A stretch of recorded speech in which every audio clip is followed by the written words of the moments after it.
Okay, hello everybody, and welcome to this webinar on the Farmer Market School approach. My name is Untitled, advisor with Adra Denmark.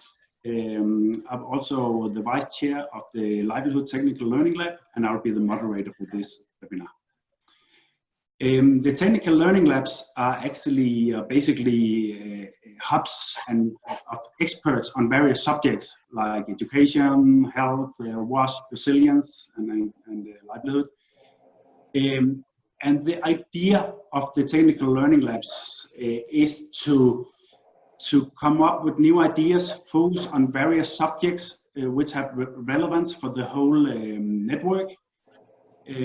Concentrate and work on these issues and promote and share them with the whole ADRA network in order to improve and support the programming of the whole network. The livelihood agriculture and livelihood technical learning lab clearly focus on livelihood agriculture, and we focus on various interesting subjects like VSLAs, climate, marketing system approaches, and have also a big focus on capacity building. During the recent years, there's been a big focus on the Farmer Market School approach, which is the topic of today's webinar. Yes, I would like to welcome you all. I'm happy to see that so many have joined this webinar. Just some few housekeeping notes. I think it would be really good if you could write in the chat your position and your office. It's just interesting to know where you're from. And in addition to this, there'll be a question and answer session in the end. And we will be very happy if you could write these questions in the chat. So once again, welcome to this webinar. There will be some presentations on the FMS. We'll start with a movie. There will be some presentations of FMS, and then, as I said, there will be a Q&A session in the end. So we'll start with the movie of the Farmer Market School approach.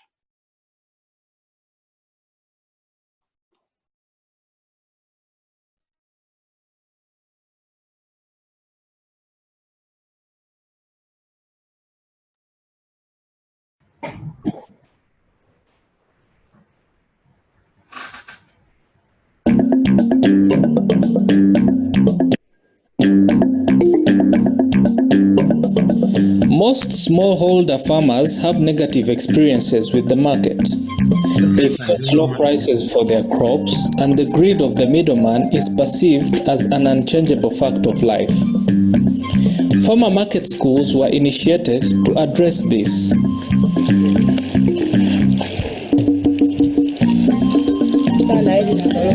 My name is Edna Kalonga from T.A. Kawinga Mashinga. We were in a farmer cooperative group of 25 when we made the choice to join the Farmer Market School group. We were not aware of the need to plan household income, though we were doing several farming activities. Our produce was being bought by ordinary vendors and low prices.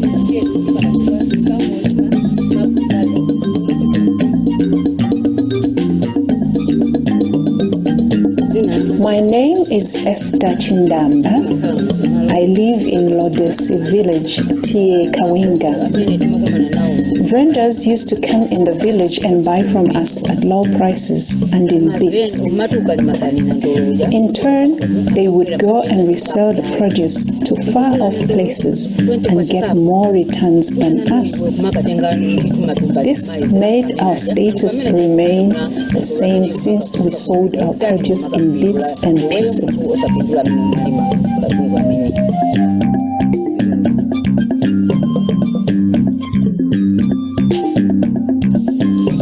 The Farmer Market School approach was initiated by ADRA in 2015 with some farmers in Malawi who were organized in two groups of farmer researchers. After training in some basic market issues by ADRA, they simply went to visit markets to find out how their value chains functioned. This is how the Farmer Field School has been transformed to what is now Farmer Market School.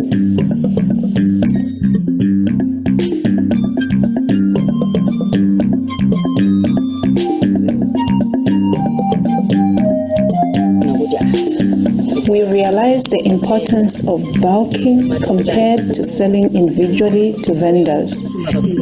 Now we understand the concept of bulking and receiving payments as a group. We sold our bulk produce of pigeon peas to Admark, and from the returns I bought fertilizer and planted maize. I have harvested 40 bags, and from the profits I have managed to buy land in Lilongwe and open a grocery shop. My children are attending school now without lacking any school resources.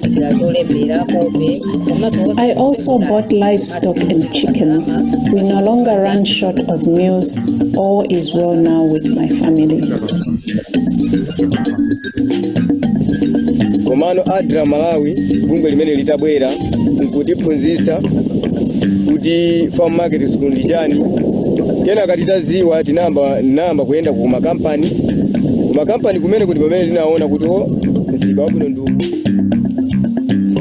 Other groups started to supply vegetables to supermarkets.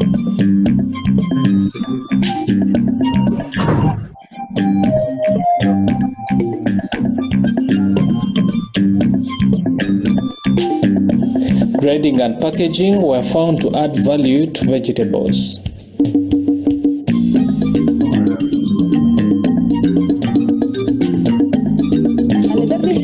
Farmers Market School is part of Farmers Field School. In Farmers Market School, we train specific techniques and skills to enable farmers manage and prepare their crops for marketing. We then look at the market to know the supply, presentation of the product, price, and the mode of payment. For example, by cash or check, or partly cash and partly by check. However, we also teach them negotiation skills for seller and buyers. One most important skill we train the farmers is the packaging techniques. For example, how to package tomatoes by weighing them first, sorting according to size, damaged and then package it in an excellent plate, then wrap it nicely with plastic film. We also teach farmers customer relations like being welcoming and attractive presentation.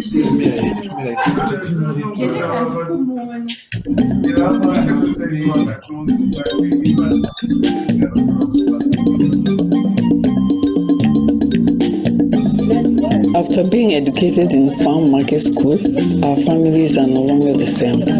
We have benefited a lot from the lessons. Of my 6 children, it's only one girl whom I failed to send to school since I did not have the skills to make extra income that I have now. But for the rest, I managed to send them to school. As I'm speaking, they started Form 1 and now are in Form 4. We are so excited with the Farmer Market School approach because of the life-changing impact it has brought on our farmers. Our farmers have suddenly exhibited the I can attitude, the self-confidence and self-motivation. They have become more market-oriented and they are more responsive to the needs of the market. The vision is not that farmers will always bypass the middleman, but that detailed market knowledge will guide the farmers to produce for market specification and maybe even increase value by grading and packaging.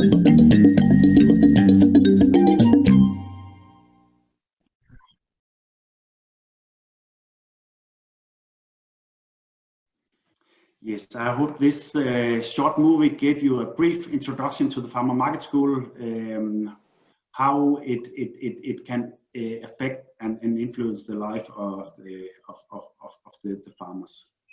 Then I'll present the first presenter, Susan Zethold, who is from ADRA Zimbabwe, program manager for livelihoods and food security. Susan is probably the one with most hands-on experience on the farmer market school. She has been part of this from the very beginning. And welcome, Susan. Thank you very much, Soren. Hello, everyone. I'm going to present to you the farmer market school approach from the Zimbabwe experience as from 2016 to 2020. My presentation is basically going to cover the definition, what is farmer market school approach, what brought about the farmer market school approach, what is the thinking or the conceptual framework behind the farmer market school approach.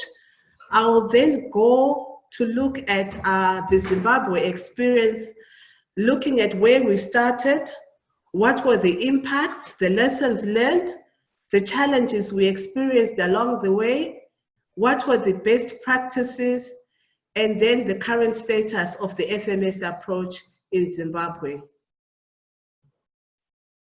Next.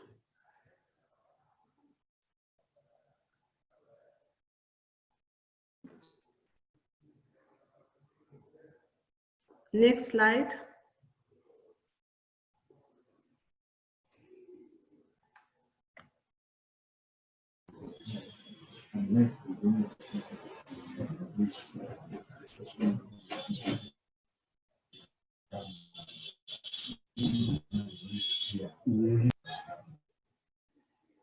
Next slide.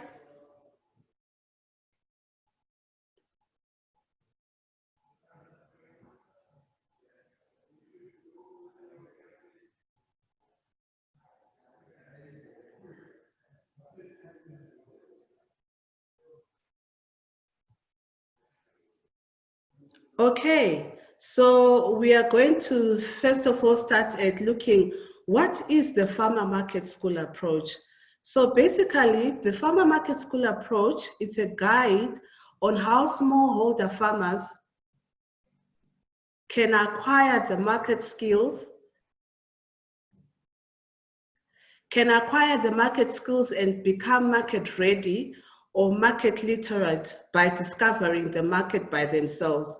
So the key words that you should underline here when we talk about the FMS approach is acquiring market skills, becoming market literate, discovering the market, and the farmers discovering the market by themselves. Next slide.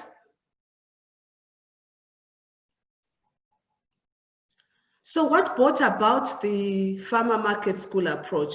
Why was there a need to move to the farmer market school approach?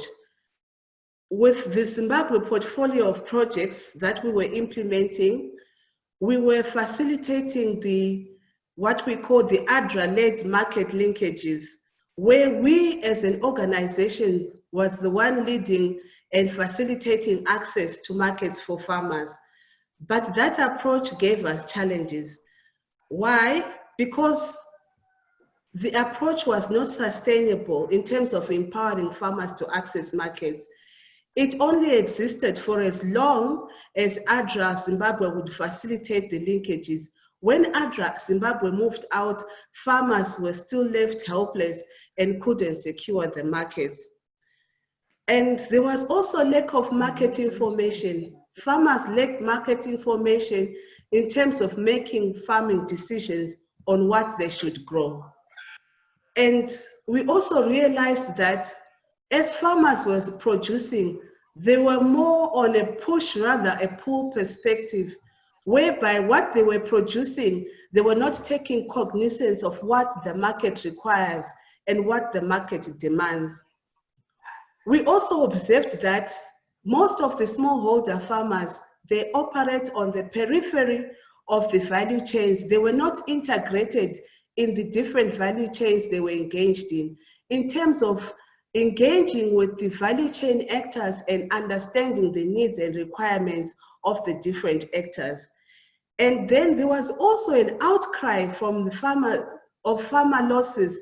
Most of the farmers, because they were not market oriented, they were failing to sell their produce, hence an outcry of farmer losses. Next slide. So what is the thinking behind the FMS approach? The conceptual, or what we call the conceptual framework, the thinking behind the farmer market school approach is that first of all, farmers should undergo a theoretical training for them to understand how the market will operate.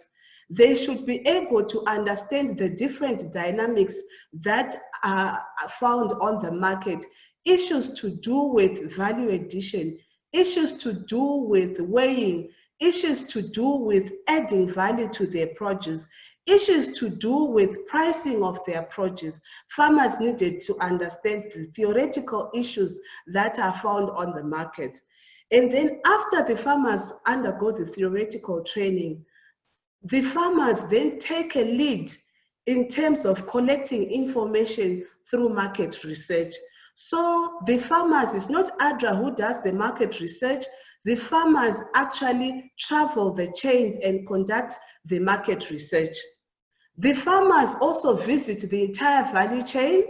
They engage with the different actors in the chain, the input suppliers and the buyers.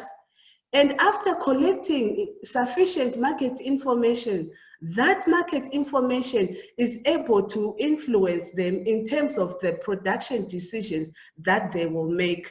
And having collected that information, they then select the market crops to grow. Next slide.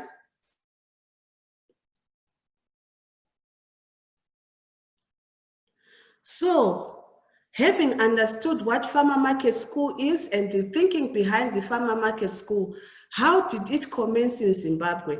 So in Zimbabwe, how we commenced, we started with the sensitization of the government stakeholders and the relevant ministry that we would work with that provides technical support to farmers. It was key for us to do so because we wanted sustainability of the approach from day one. And it was interesting to note that when we introduced this approach to the government, the relevant government department, which is Agri-Tex in Zimbabwe, they welcomed this approach because they said they had major challenges with the approaches whereby NGOs were facilitating linkages for as long as they were present in the area. When they moved out, the farmers were left stranded without markets. So they saw this approach as a welcome approach. So after the sensitization, we then started with training of the FMS facilitators who would go and facilitate the training in the target areas. At the onset, we started with 6 pilot groups that underwent the FMS training. And after the facilitators were trained on how to facilitate the FMS approach, they then went into the relevant target communities to sensitize, to conduct sensitization meetings, and to be able to enlist members for the FMS classes. During the sensitization meetings, the members who would participate in the FMS classes were informed that this is participatory, you will not receive any benefit, and you will also be required to mobilize your own resources to be able to conduct the market visits. After this identification of the 6 pilot groups, these groups underwent what we call the basic theory, which I outlined that farmers need to understand the market dynamics before they start doing the travels along the chain to go to the markets. So this basic theory basically covers issues to do with value addition. It looks at issues of understanding the seasonal calendar. It looks at issues of numeracy. It looks at issues of value chain mapping. It also looks at issues of communication, building the capacity of the farmers to be able to engage and communicate with the value chain actors and be able to negotiate meaningful deals. When the farmers conducted the value chain visits, They collected information, and this information, when they collected it, it was disseminated to other members, other farmers, and those farmers that were interested joined together and started producing for the market. Next slide. So you can actually see a picture there of a farmer market school where people are seated on the ground. They are actually undergoing the theory training on farmer market school. So having undergone this training, what has been the observed impact of this approach in Zimbabwe? Next slide. Okay, with the FMS approach, we observed that the farmers were able to secure contracts by themselves. By engaging and integrating with the different value chains, they were able to secure markets for themselves. You can see from the table there that there were different market segments that farmers were able to secure contracts. They were able to secure contracts for seed production. These are the open pollinated varieties. They were able to secure markets with processing companies that packaged crops such as Michigan peas and sugar beans. They were also able to secure contracts with the schools, the boarding schools within their area.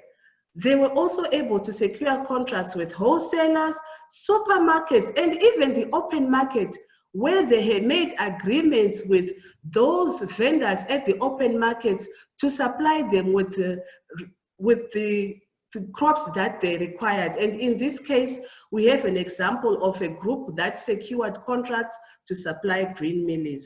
Next slide. We also observed a general increase in land allocated for production of market demanded crops. So when we observed the farmers, we noticed that as they were continuously engaging with the market, the land allocated for market-driven crops was increasing as compared to that was being allocated for subsistence crops. We also observed the increase and change in income patterns by virtue of the farmers no longer being subsistence producers, but now actively engaged and producing for the market. Incomes changed drastically, for some as high as 100%. Next slide. We also observed farmers were also able to share their testimonies on the impact of how the farmer market school had transformed them. We can see testimonies there where one of the farmers was saying, I'm now able to compare and decide at which stage of the supply chain I should sell my produce. This is because of the value chain mapping training. And in what form and the quantities required. I'm even empowered when negotiating with middlemen. I'm sure we all appreciate that middlemen have been a major challenge for smallholder farmers in terms of negotiating. It has always been a win-win situation for farmers because farmers were not empowered. They didn't have the relevant market information. But by doing the travels along the chain and gathering information, this has helped them to negotiate favorably with the middlemen. And then another testimony as well. This approach has brought a turning point in my farming business as I'm now able to produce with a guaranteed market in mind, hence realized income. For the past 26 years, I've not been realizing meaningful gains in farming and was about to give up. This was one of the testimonies for one of the farmers. Next slide. We also observed improved marketing skills for farmers. Initially, when they used to produce, they would not take cognizance of the need to grade their produce, for the need to package their produce. But you can see in the diagram there, you have farmers that are packaging, that are making sure that they weigh their produce before they sell it so that they know whether what they are selling is commensurate with the price they're supposed to get per kg. Next slide.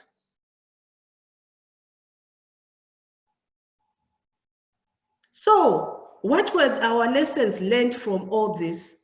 We realized that the FMS approach is a relatively low-cost approach. The only cost that is incurred is the training of facilitators. Farmers, during the training of farmers, there are no major costs that are incurred. And when farmers do the market visits, they are supposed to raise the contributions by themselves to conduct the market visits. Why do we do so? We want the approach to be sustainable from the onset. We also realized that smallholder farmers were able, they had the capacity to conduct value chain research on their own. They didn't need to be handheld, but they could collect that little meaningful information that could influence their farming decision.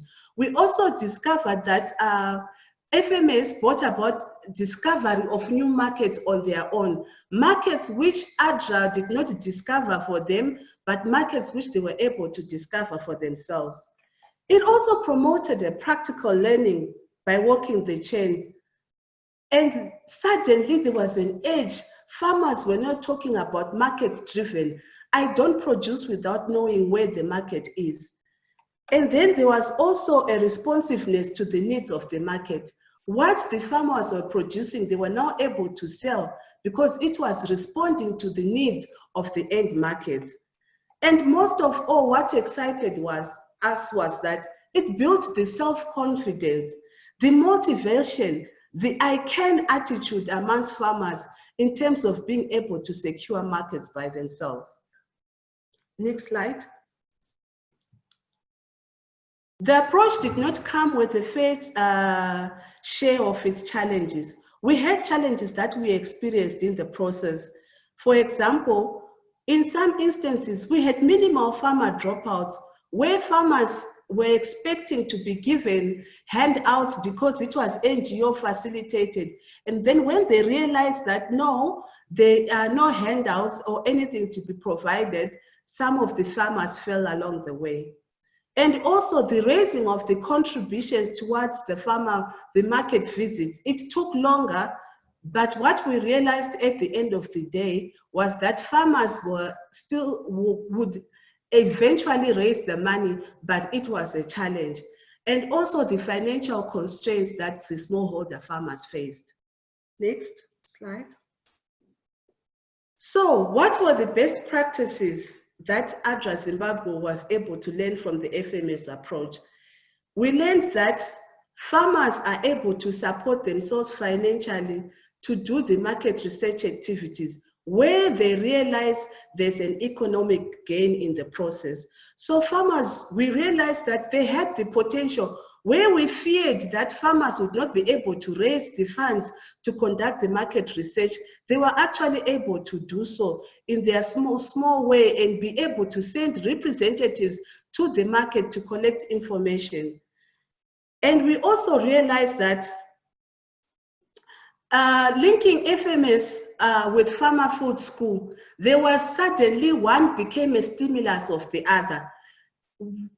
For Farmer Food School discovery learning and the crops that they would research on, they were now linked with the crops that they had discovered at the market but didn't know how to produce. So we saw that the FMS and Farmer Market School and Farmer Food School were complementing each other. And then we found out that for the FMS groups that also participated in village savings and loans association groups, they were able to borrow and access loans to be more responsive to the needs of the market and the crops that are required on the market and the inputs that come with the crops that are demanded on the market. And we also realized that partnering with government extension staff brought about sustainability of the approach, whereby even when ADRA moved out, the government extension staff would still be able to assist the farmers because they were empowered on the approach. And also the private sector involvement in terms of the private sector willingness to be able to engage and deal with smallholder farmers. Initially, smallholder farmers would think the private sector does not deal with them. But when they conducted the discovery learning, they were amazed at the response and the welcome that they received from the private sector. And then it's the peer-to-peer learning that is promoted in the process. Farmers were learning from each other and sharing their experiences about the information that they'd collected from the market. Next slide. So, as I'm concluding, what is the current status of FMS in Zimbabwe? We are actually in the process of scaling up the FMS approach in partnership with the government stakeholders. We have also been able to conduct an FMS learning event where we share our skills with other partner organizations within Zimbabwe. And we have found that FMS has become an integral part of our livelihoods intervention and programming in terms of empowering farmers to access markets. Currently, we have 3 projects that are being funded by DFAT Australia, Austria Development Aid, and Rise Against Hunger. All these projects have the FMS component in terms of empowering farmers to access markets. Next slide. In conclusion, I would like to say that FMS is not a comprehensive approach, but it's process-oriented. It kickstarts a process of farmers' discovery, learning, and empowerment about the market. It opens new market opportunities. As farmers do the travels along the chain, they discover new market opportunities that enable them at the end of the day to be able to realize meaningful income. It also facilitates sustainable access to markets because it's farmers doing it by themselves. And we anticipate through this approach that farmers are able to realize increased income, improve the livelihoods, and ultimately build resilience in communities. Thank you. Tatenda siyabonga, asante sana. That brings me to the end of my presentation.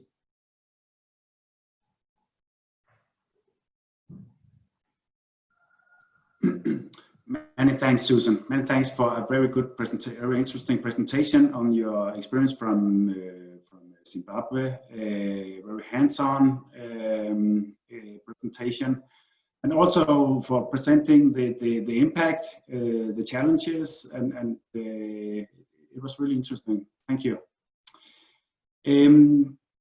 At Zimbabwe, definitely have had many good results. But in order to disseminate this approach also externally, and the Technical Learning Lab has had an external evaluation made of the pilot at Zimbabwe and at Malawi.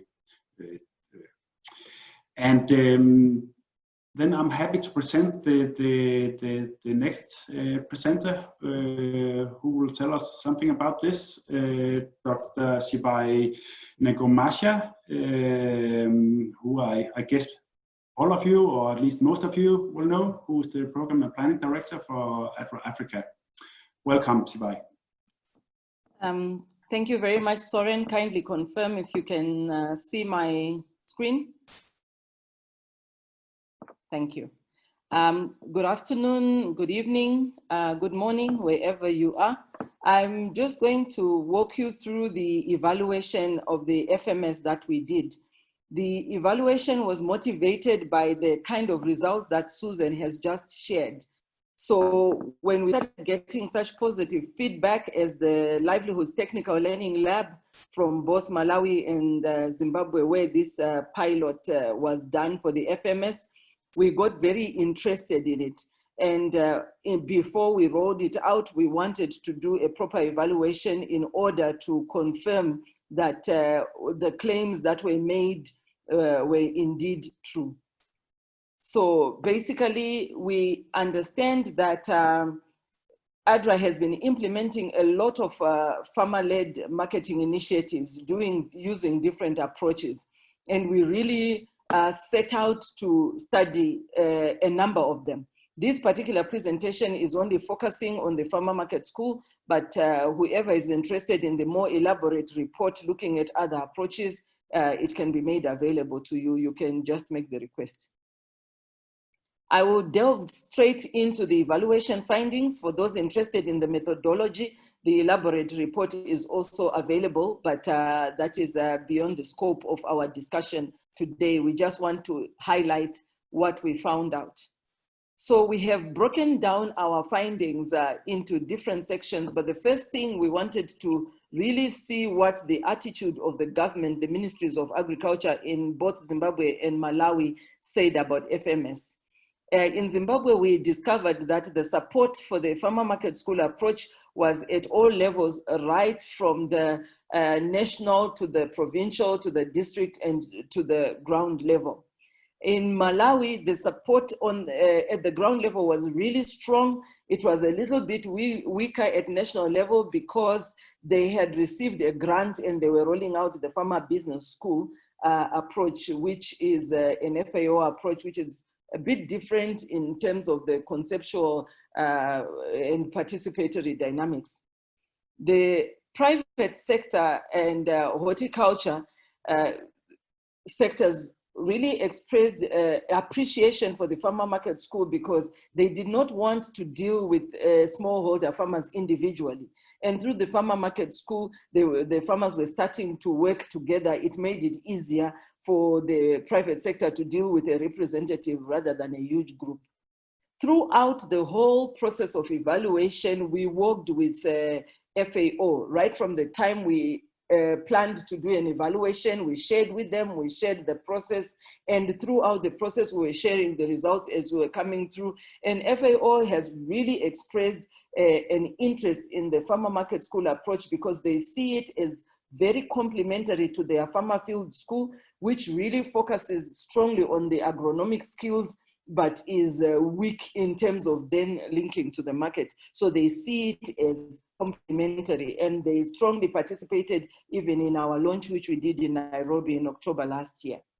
So what exactly is unique about the FMS? During the evaluation, this is the feedback we got. FMS focuses on enhancing the individual's farmers' capacity to analyze market opportunities. This really makes it unique because in other efforts, the analysis of the market information is done for the farmer and then they are told what to do. So farmers are now making business decisions based on their own market analysis. And the theoretical inspiration for the FMS approach is a transformational adult learning. So this engages the adult learner, and I think it really demonstrates that we know that they have the ability to learn, and it's also a very empowering approach. So the facilitation of farmer learning is a very unique aspect. And the market versus agronomy. So one extension worker in Zimbabwe gave a testimony and they said the FMS has filled a gap that existed in our training of farmers. Agritex, which is the extension body in Zimbabwe, was focusing on agronomy only, and FMS has completed this approach and filled the market gap. They actually also testified that even in their extension training, they have really not been getting strong training in terms of the marketing approach. And just a bit of a digression, but which is very useful, that even now one university in Kenya called Pwane University has now built the FMS into their curriculum. The FMS experience with identifying and selling to profitable and competitive markets. So we learned during the evaluation that the members' capacity to identify and analyze market opportunities was very evident. And farmers were actually saying, you know, when they started getting out to explore the markets themselves, it was really eye-opening. And they discovered the difference between traders. So what they used to bunch as one, they now know they are different and they have different needs and standards. The individual and collective marketing. So we saw that a considerably higher proportion of FMS members in Zimbabwe were involved with collective marketing compared with those who are not in the group. So it really showed us that being in FMS has mobilized the farmers into collective marketing. And they also started to create some strong relationships. For example, in Malawi, the relationships which were formed rose from 16 to over 30 throughout the life of the FMS. And it improved the bargaining position towards the middlemen by bypassing them altogether, which is one major outcome. One mentioned FMS improves our farmers. They are able to bypass middlemen and sell directly to retail buyers. As Susan said, we are not trying to eliminate the middlemen, but we are trying FMS allows the farmer to make informed decisions so that if they choose to work with the middlemen, it's from a point of understanding and not of disadvantage. So there were also changes in the business relationships between the input suppliers and the farmers. The farmers started to see input suppliers providing complementary extension services. So where these services were not readily available, but because they were now buying more inputs from them, they started to come closer. So in Goromonzi, which is one word in Zimbabwe, they said we can take a picture with a mobile phone and send it to the seed company, and they will return and explain to us what pest it is and recommend what pesticide to use. So we can clearly see that it diversified their extension support services from the private sector. The change in FMS members' production and marketing patterns in response, as Susan mentioned, we also managed to confirm this, that they started to shift towards producing for the market. And so even the land allocation was evident of this development. The key constraint that came through was that because they now understood what the market needed, the demand for resources, financial resources especially, to then expand their operations to meet the market requirements went higher, and they did not have enough resources to reinvest or to expand their operations. FMS also influenced the rural livelihoods. We saw that most of those who participated in the FMS were in the sort of middle well-being ranking group. And the reason was that when the FMS was introduced, it targeted people who were already organized into especially irrigation groups. That's why their strong focus started off as vegetable production, although other crops have also been produced. So we observed that there is some exclusion of the poorest in the group that started off the FMS.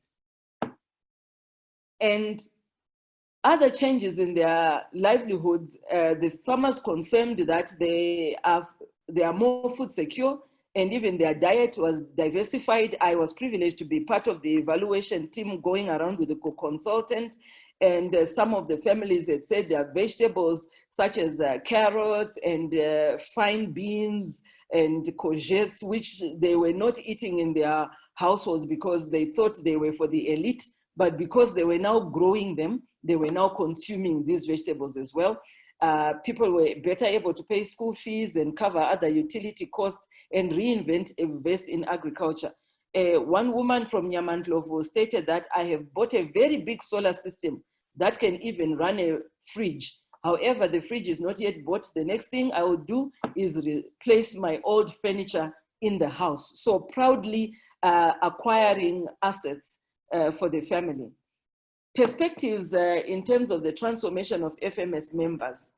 So based on an analysis of these interviews, 4 indicators of perspective transformation among FMS were identified. These were specifically increased individual confidence and emancipation. One lady actually testified that, she never used to be able to speak even in church but now everybody asks for advice, from marital advice to other advices, because of the confidence that she's now exuding in the community.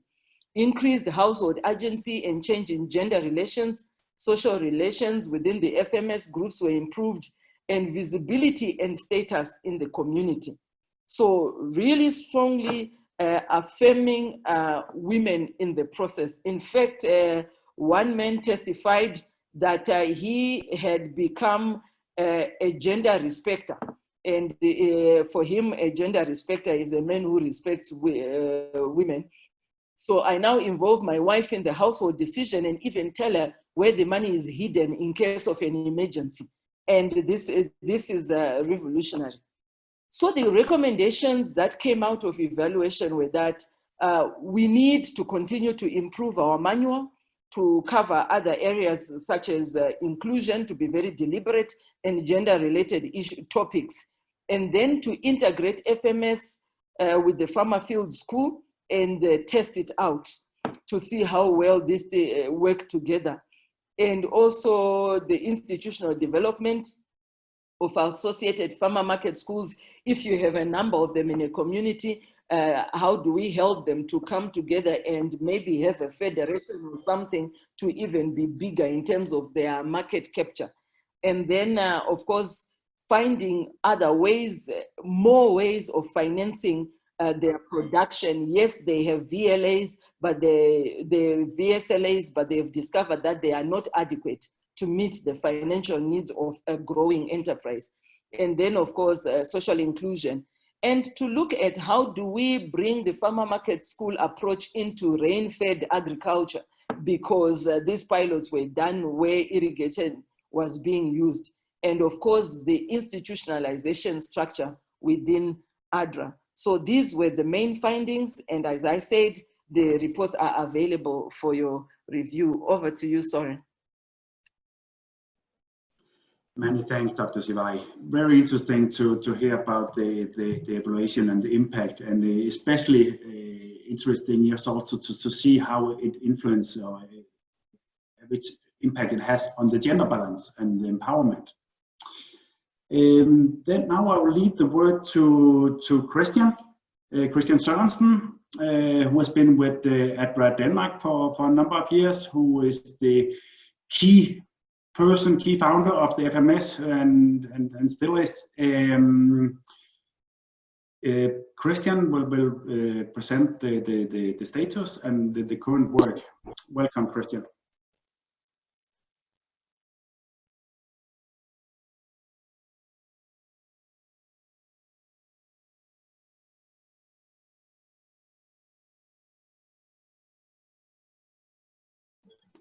You are muted, Christian.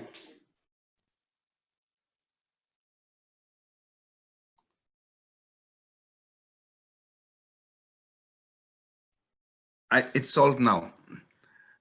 Can you hear me? Yes, we can, Christian. Yes. Oh, okay. I'm an economist by training. I've worked many years in African countries, working almost all the time with smallholder farmers. And for the last 10 years in ADRA Denmark, I've been involved with smallholder farmers as well in different countries.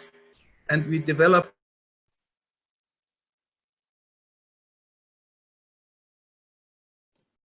You are muted again, Christian. Christian, you muted yourself. I did. Okay. How can I do that?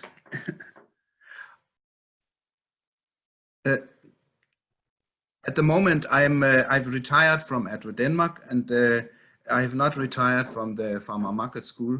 So I'm still involved in working with the Livelihood Technical Learning Lab to coordinate Farmer Market School activities. I'll tell a little bit about the perspective of Farmer Market Schools and our status where we are today. First of all, the starting point is that we have a lot of smallholder farmers in the world. Some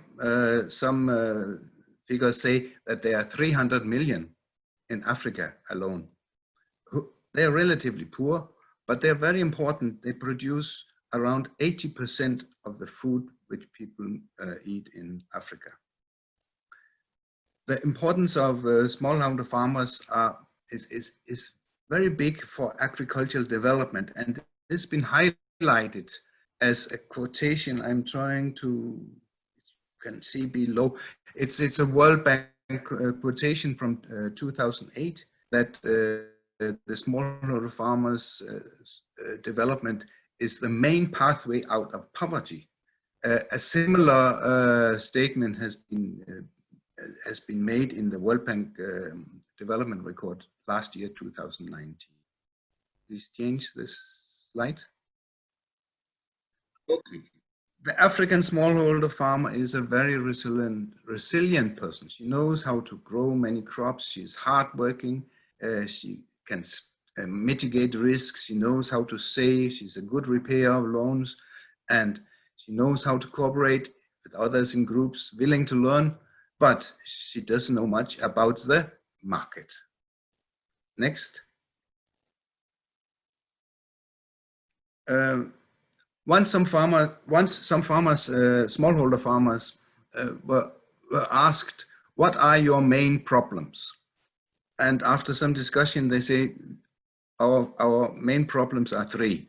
We have problems with the climate and the rain. We have problems with the government, and we have problems with the market. And that market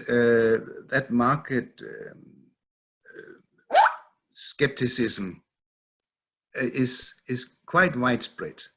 Farmers believe that the middleman cheats them, and then cheats them back. And they are very dissatisfied with low prices. They have some suspicion to government extensionists because they tell them that produce this, produce that. But when it comes to paying and selling and paying, it's a different question. NGOs are also coming with many ideas, as if the farmers couldn't get ideas by themselves. Next. The Farmer Market School idea started in Malawi. I think we have told, was told already. It was piloted in Malawi and Zimbabwe 2016-18. We had the evaluation, which Sivai told about. And then we had a first Farmer Market School Master Training in 2019 as a result of the recommendations in the evaluation. At the moment, Farmer Market School is now found in 12 countries, 11 in Africa and 1 in Asia, which is Nepal, and it keeps growing fast. Next. The first Farmer Market School training took place in Malawi 2016, and we produced a small operational manual as a facilitator guide for this purpose. And that was used in a training for 1 week. And that training was of ADRA staff, project staff, and of government extension staff. We had a focus on the learning process. We are taking very much, we're taking that serious, as adult learning principles must be upheld all the way through. The focus was also on market crops, on the household economy, and how the seasonal calendar affects the household economy. There was some training on market price and payment terms, value chain map, and communication. And communication, we found, was becoming a very popular subject already in the first training, because to communicate, to how to discuss with market actors, etc., was very important. Next. Yeah. The first Farmer Market School Master Training took place last year in Addis Ababa. There was 21 participants from 7 countries. Later we held another one. There was 26 participants. They were from 13 countries.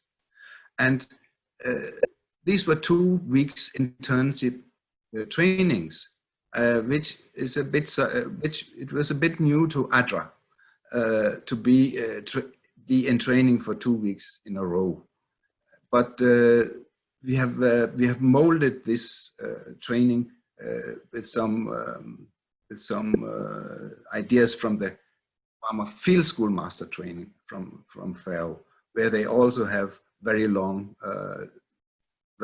detailed trainings of their master trainers. Next.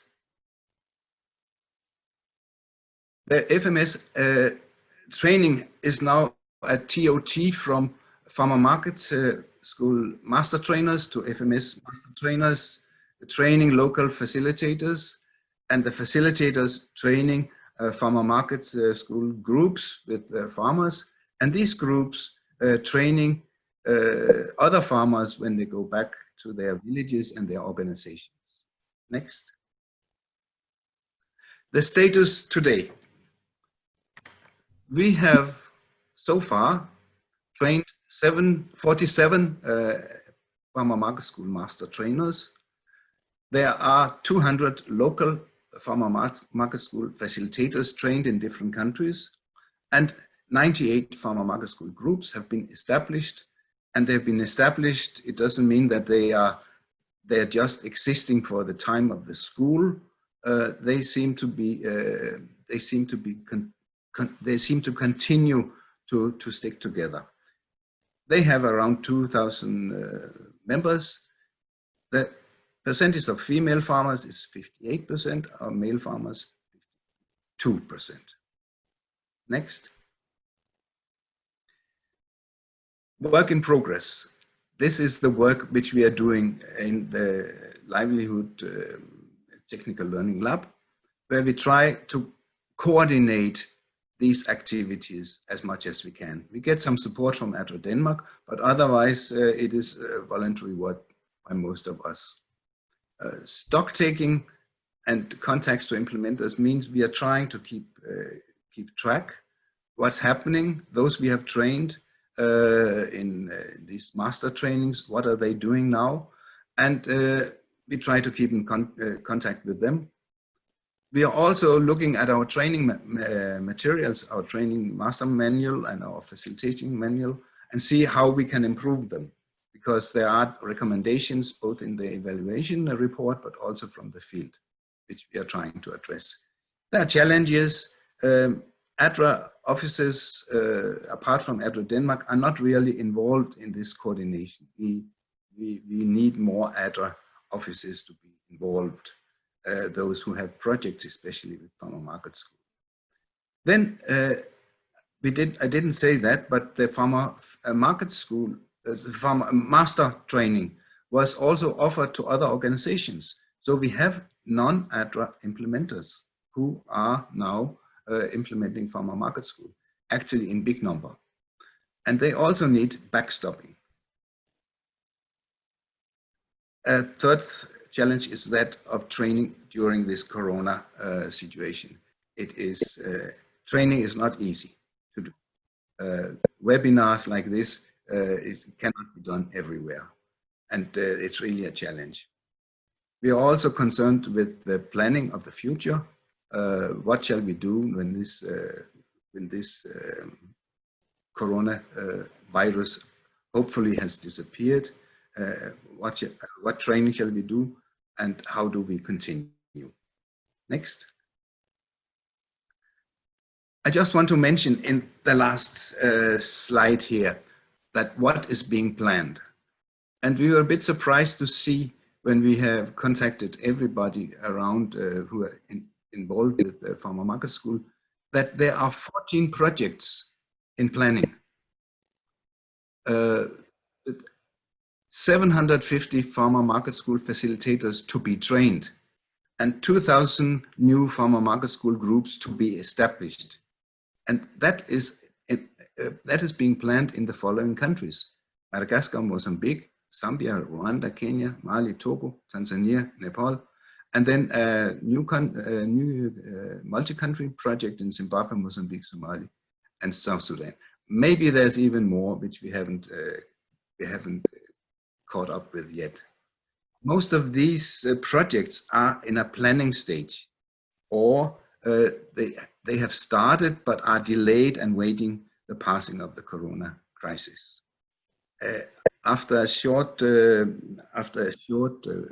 break, I will try to I'll try to summarize what we are planning to do in the nearest future from our small Livelihood Technical Learning Lab committee.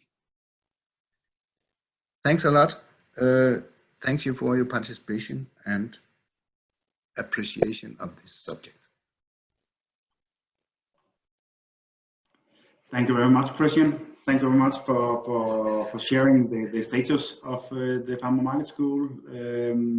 It really has momentum, but also thanks for sharing the plan and the work we have ahead, the challenges. There's still a lot to do.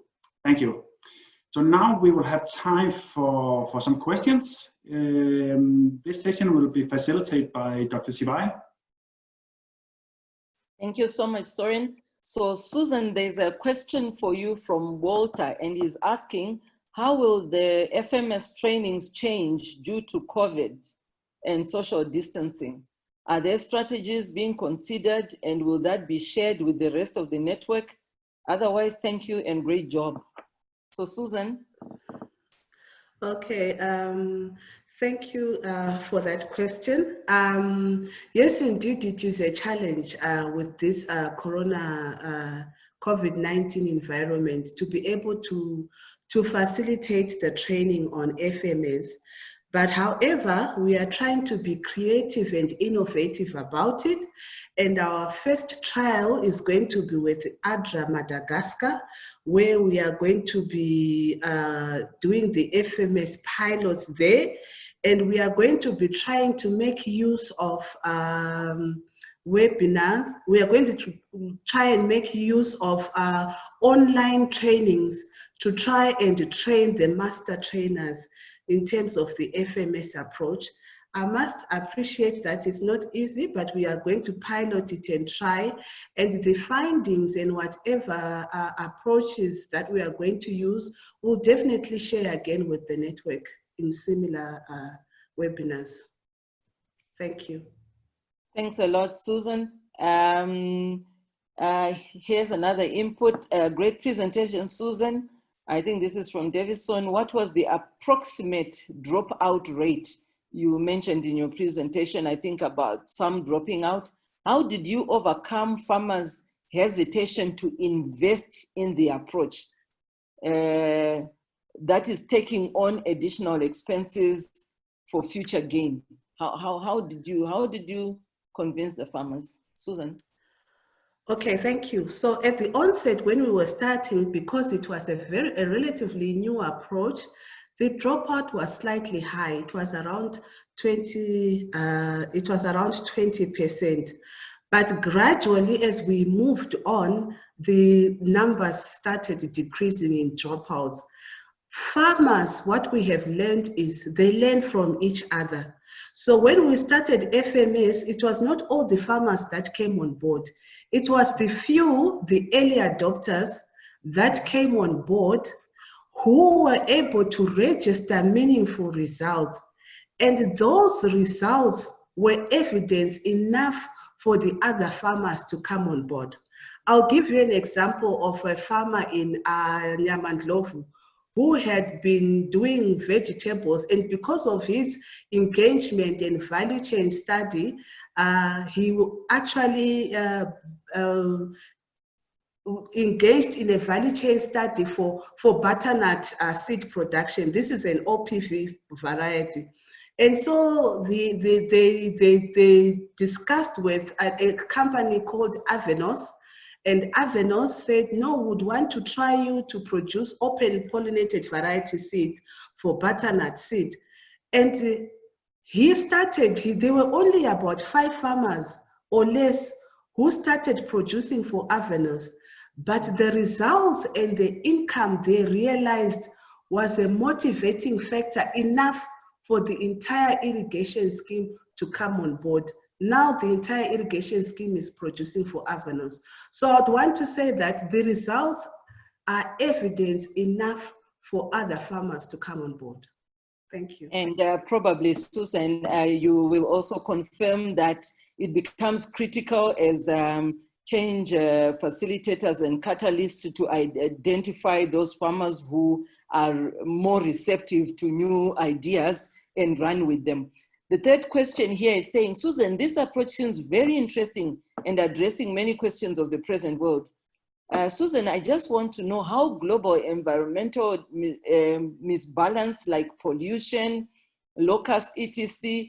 are impacting this approach and price of the product.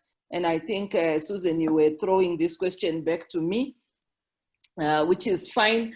I think what we could say is that in terms of pollution, most of the farmers who are embracing the FMS, they are either peri-urban but mostly rural. So the general pollution issues that might be experienced in cities are not as present in the rural areas. I know that Ashton from ADRA Kenya is here because Kenya has been trained and Ashton is a master trainer. But I also know that the area where they are implementing, I think is not the locust infested, but Ashton, you could confirm that the locust infestation is in another part of Kenya. It is not where the FMS is being rolled out. So we don't really have direct experience of that, but we could go out and also try to collect information about that and post it on our Technical Learning Lab site on eNet. And the next question is, thank you very much for sharing the evaluation results. Very encouraging. Can you share where we can find the final report? I think Salil can confirm that it's on the Livelihoods Technical Learning Lab site on eNet. So you should be able to download it from there. And then many thanks for the findings. How can we include the poorest of the poor? I would like to throw this question back to Susan because she's on the ground. Since we found out how much we were not really reaching out to the poorest of the poor who are not members of irrigation schemes, how have we tried to bring in the others? Susan, over to you.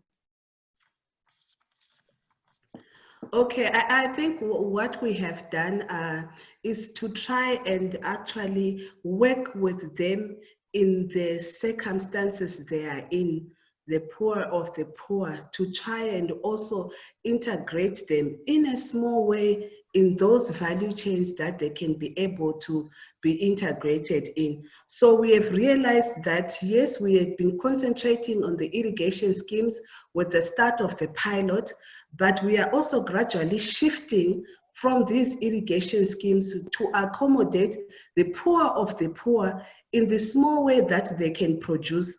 There are so many other opportunities that exist, even if they don't have to do the market visits to the distant markets. But we have realized that there are other marketing opportunities which the poorest of the poor can also tap within their local settings. Thank you so much, Susan. And I think we would want to be deliberate also about documenting that process so that we will also be able to share. Christian, what is the motivation for the cascading training trainer to continue? Is there an expectation of compensation for their facilitation? Is there any information regarding the diminishing returns that cascading training sometimes suffers from? Christian? Well, training comes with there's expense connected with training, but the most expensive part of the training is probably that which we do in the top, where we do the master training, because this is expensive to do it, and we take people from different countries to a place in 2 weeks. That has to be paid with the project funds, and we actually, the 2 trainings we held was actually paid for by projects. The training was paid by projects.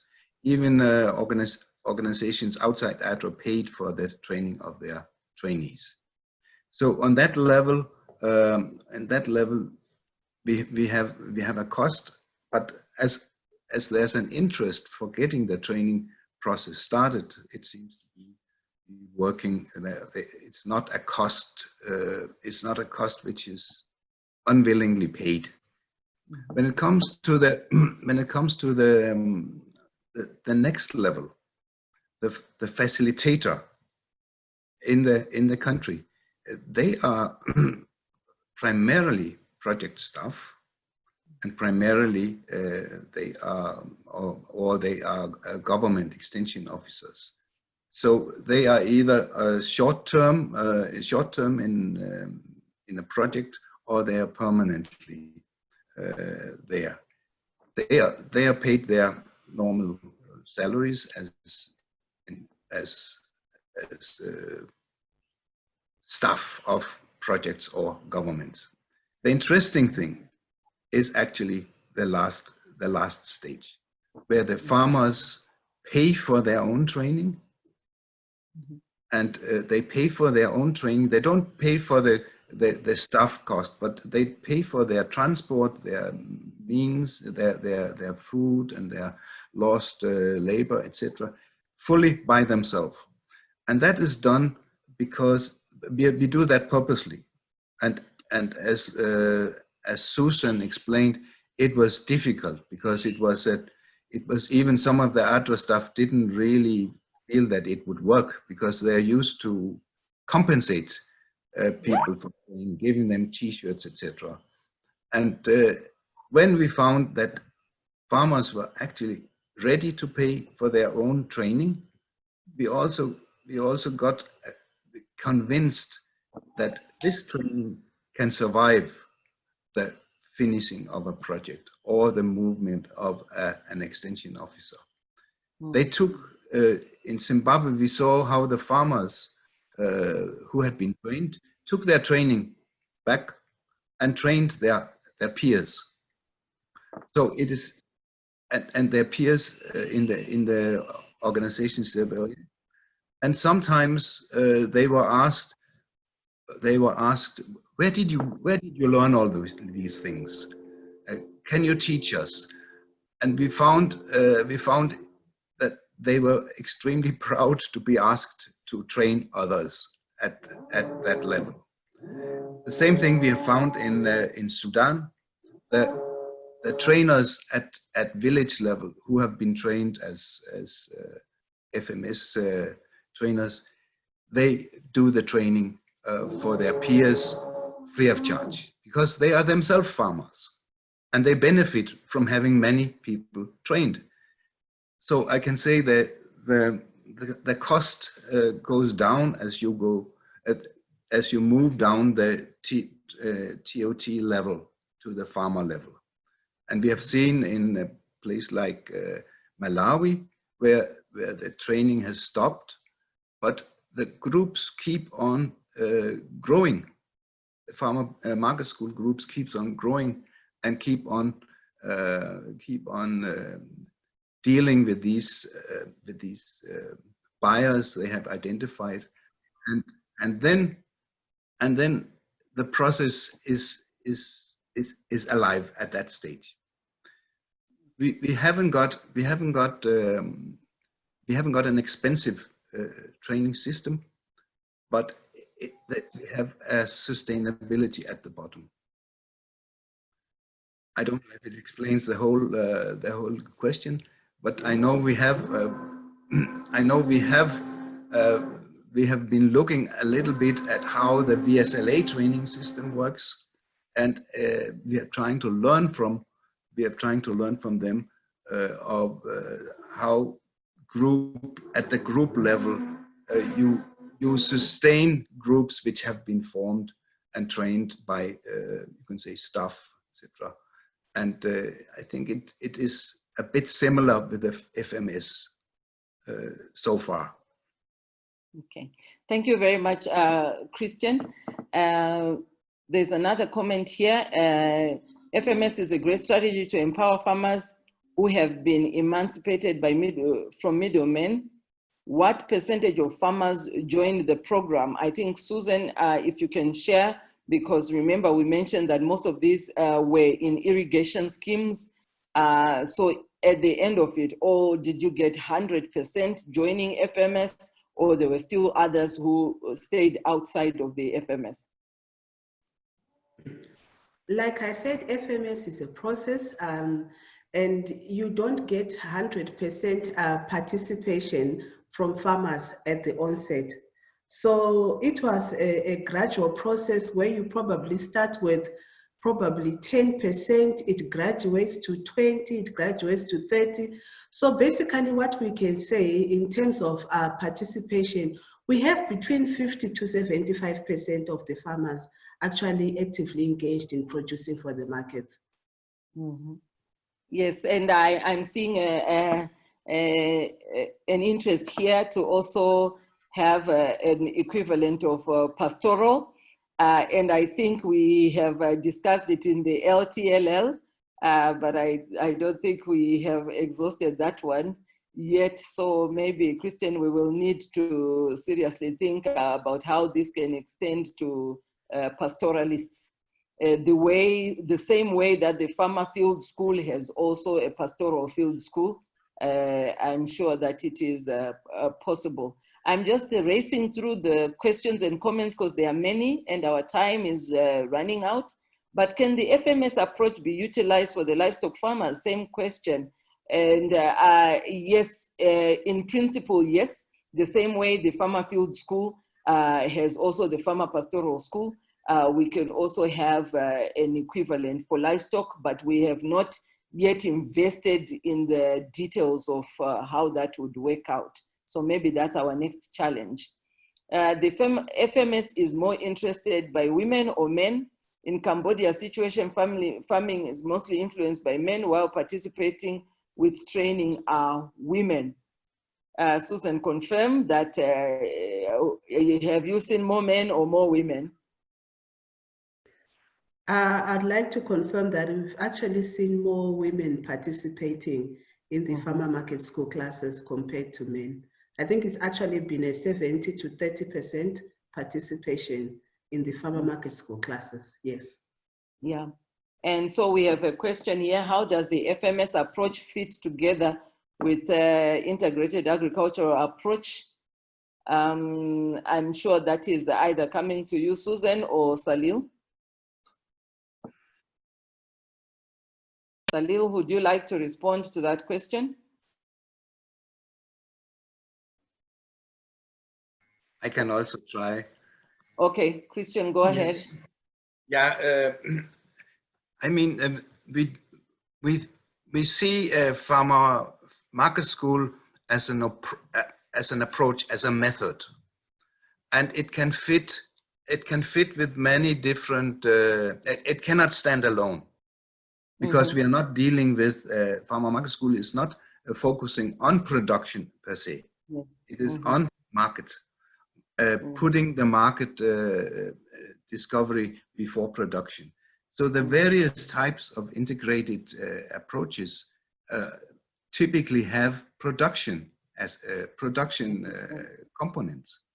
And if you have, let's say, in an integrated approach of agricultural integrated approach, you have different aspects of agriculture.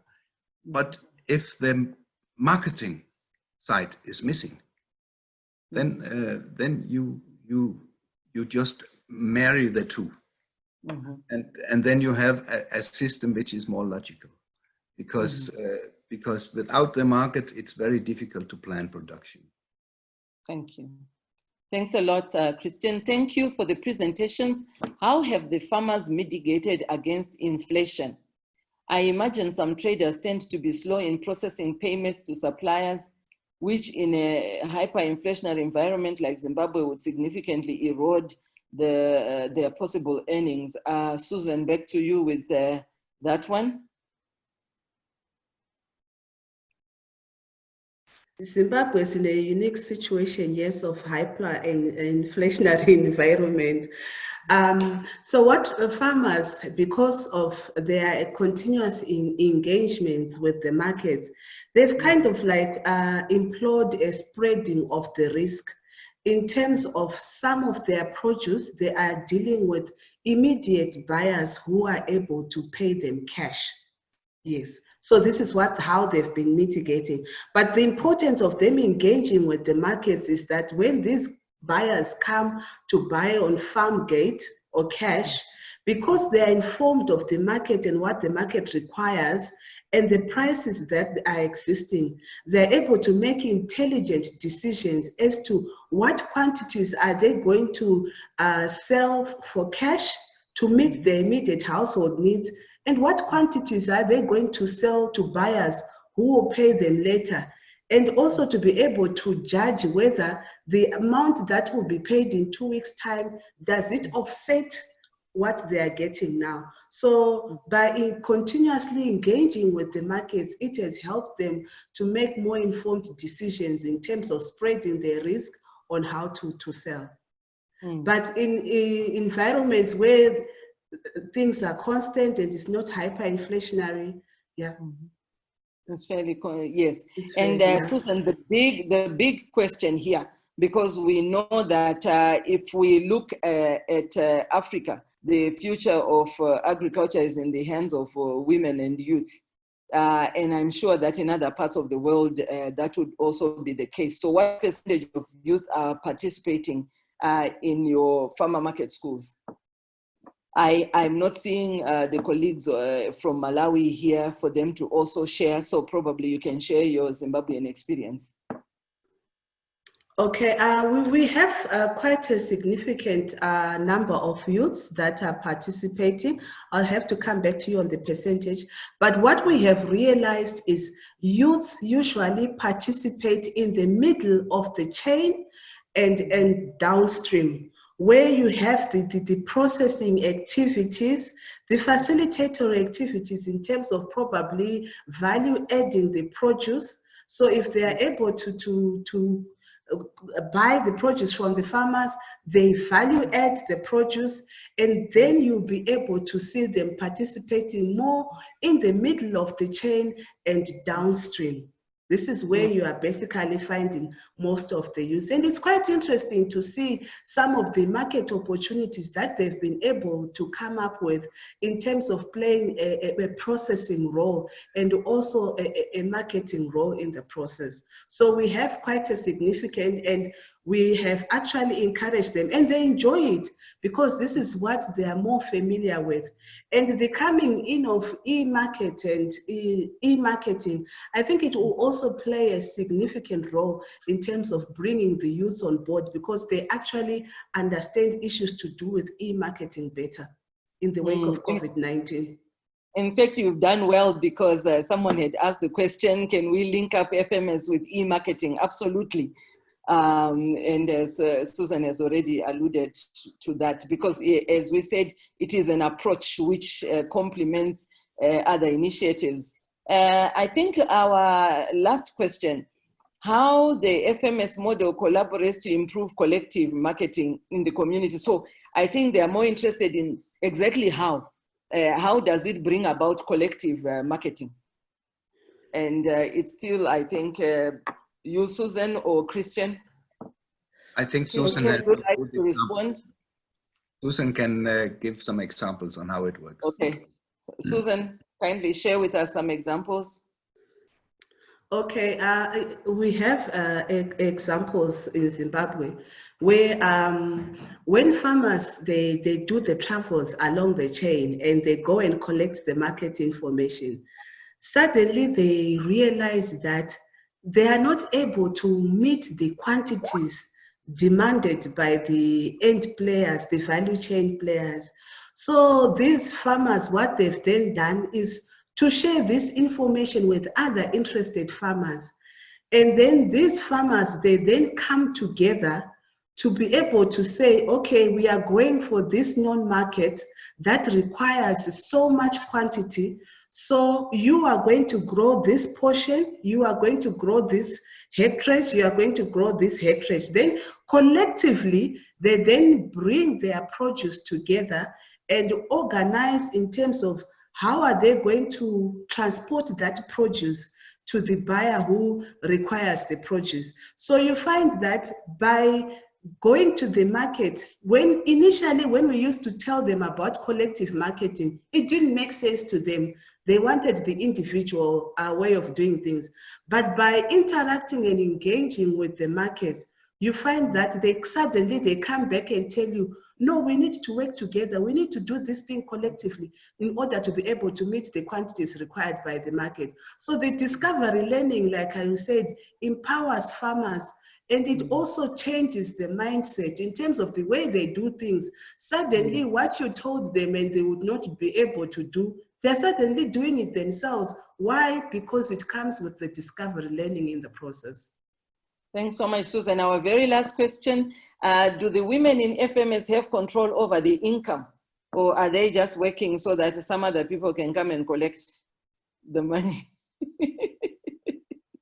What is the experience of the ground? Christian can respond to that one.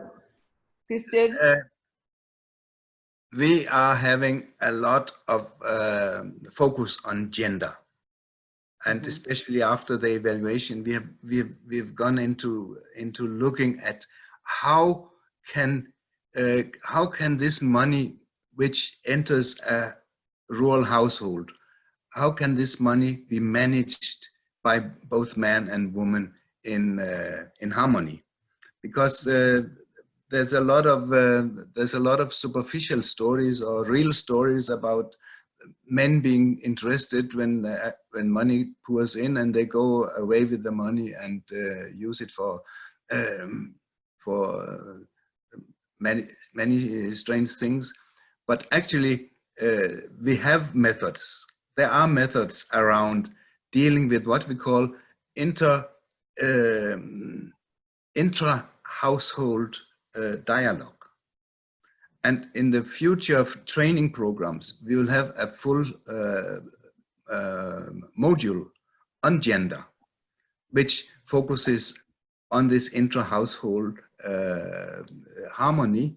Because if the husband and the wife, or the man or the woman, can work together, they will actually become a very good management unit of a commercial agricultural enterprise, instead of one of them working and earning all the money and the other one using all the money. So we are having a focus. We have a strong focus on this in the training material, and we are working in at the moment. Thank you so much, Christian. Over to you, Soren, to just wind off. Thank you for all the great questions and comments. Thank you, Survive. I would also like to say thanks to everybody, all the participants, for very good, interesting, and engaging questions. Many thanks to Survive for facilitating this session, and also thanks to the presenters for clarifying and elaborating on this issue. Before we move on, I know that we have already exceeded the time. My apologies for that. For those of you who have other obligations, I would like to inform you that this session or this webinar is being recorded, so you can always see the end of it in case you have to go. But my apologies again, and I hope it will be okay for everybody that we spend about 10 minutes more to wrapping up this. And I would like to give the word to Christian, who will inform us about the way forward, and if I may ask you, Christian, to do it brief. Thank you. Okay, I would like to see if you can find my last slide from my PowerPoint. That will help me.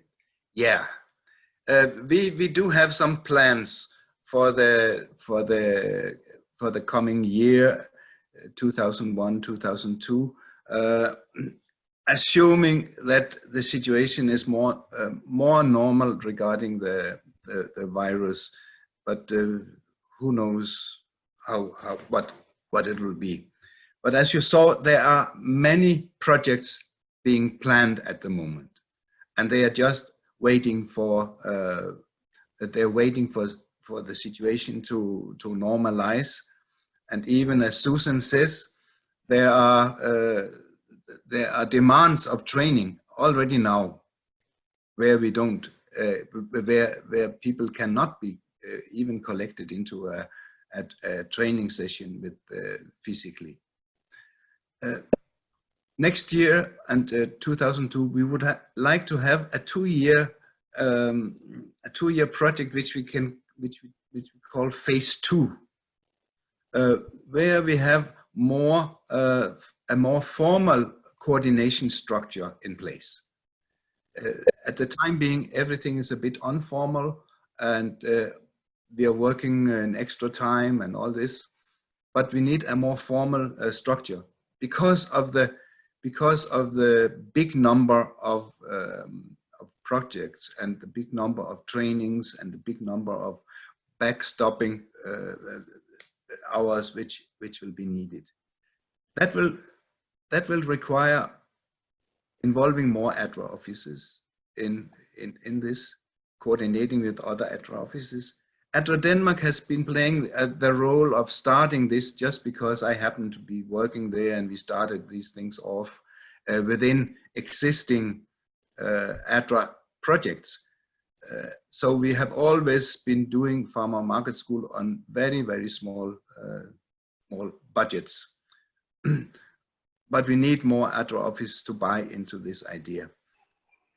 There is still backstopping and monitoring work, and it will grow as these projects take place.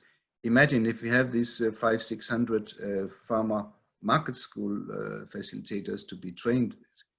It's quite a mouthful. There will be need for refresher trainings and maybe even further master trainings. There will be need for trainings in training material to translate it to different languages. Already we need, clearly we need a French version of what is in English. We have an Arabic version which is being used in Sudan, which needs to be updated. And we have a suggested Portuguese version coming out of Mozambique. All this will have to be supported. And I think that's why we need a more formal structure where we have a little bit of muscle power to do it. We need to document what's happening. We need to be on top of it. First and foremost, I think there is a danger. I think if we look at the experiences with farmer field schools, there's a danger of watering down. That an approach is watered down, and the quality is compromised. Okay, I don't know if I'm still on. Yeah. And then I also think there's an advocacy role in future. You can say we are having an internal internal session now, but there's a lot of interest outside ADRA as well for farmer market school, and we have to live up to this. So you can say it is we are going from being testing something and trying something out, and now we are into a growing stage. And for that, I think we have to organize for the coming 2 years. Suggestions and thoughts on this are extremely welcome.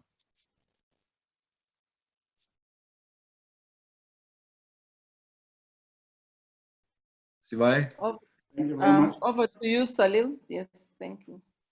Thank you very much, Christian, for informing us and telling us the challenges and the work we have ahead of us. There's certainly a lot of momentum, but also need to have more work, and it's also really good.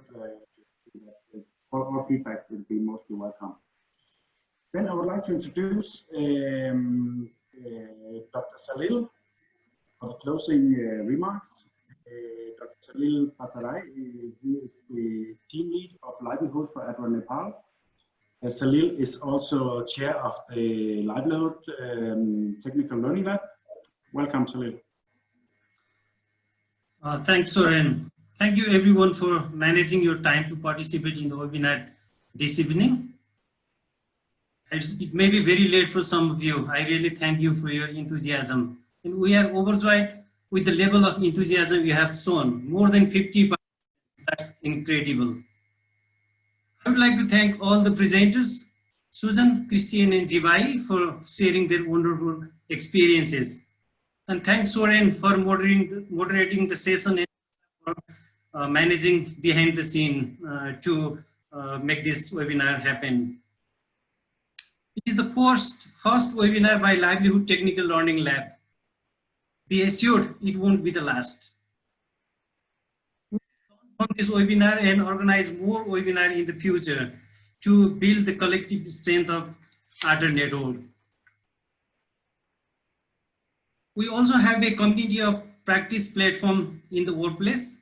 The level of engagement is not that high at the moment, partly because we are small in number. I welcome you to join this community of practice platform. Maybe you can bring some new energy and make the COP more vibrant. Finally, thanks again for your active participation, and I wish you a great day or good sleep based on where you are located. Thank you so much.